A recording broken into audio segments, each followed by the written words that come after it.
Europe 1, 7h26, Jean-Philippe Ballas. Bonjour Caroline Roux. Bonjour Jean-Philippe. Mauvaise journée pour l'exécutif. Les syndicats en rupture à la conférence sociale qui vont bouder le discours de Manuel Valls. Et à l'Assemblée, deuxième lame, avec un vote surveillé sur le budget de la Sécu. L'info politique, Caroline, c'est que la gauche du PS va aussi se faire entendre aujourd'hui. Sale journée, décidément. Oui, alors les syndicats actent un désaccord, vous venez d'en parler avec Thierry Lepin, mais les socialistes frondeurs ne vont pas se priver non plus. Aujourd'hui, ils seront entre 35 et 40 à ne pas voter le budget, à choisir l'abstention. Alors il y a une réunion ce matin à huis clos pour faire les comptes, mais ce ne sera pas a priori suffisant pour bloquer le texte, mais le Premier ministre ne devrait pas avoir la majorité absolue sur ce texte. Alors on parle, Jean-Philippe, du budget de la Sécu. C'est pas un texte obscur sur l'application d'une directive européenne. C'est vraiment un des textes fondamentaux quand on veut appartenir à la majorité.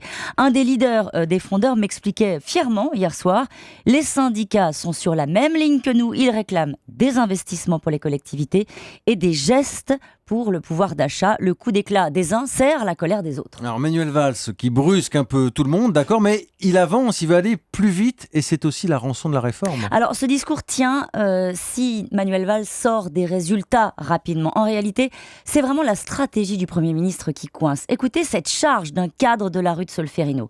Manuel Valls veut taper les syndicats pour faire comme Sarkozy. Mais lui cognait ses adversaires, pas ses propres troupes.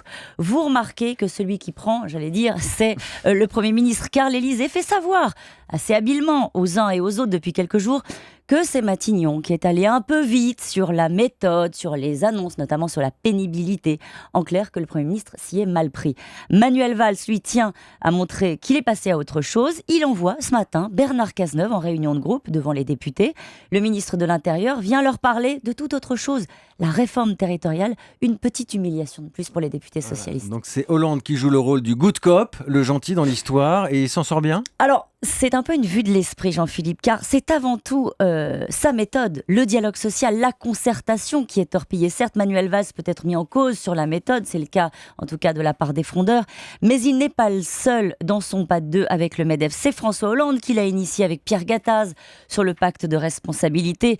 La colère des socialistes, des syndicats, d'une partie de la gauche s'adresse avant tout au président de la République. L'info politique de Caroline Roux chaque matin sur Europe 1. À demain Caroline. À demain.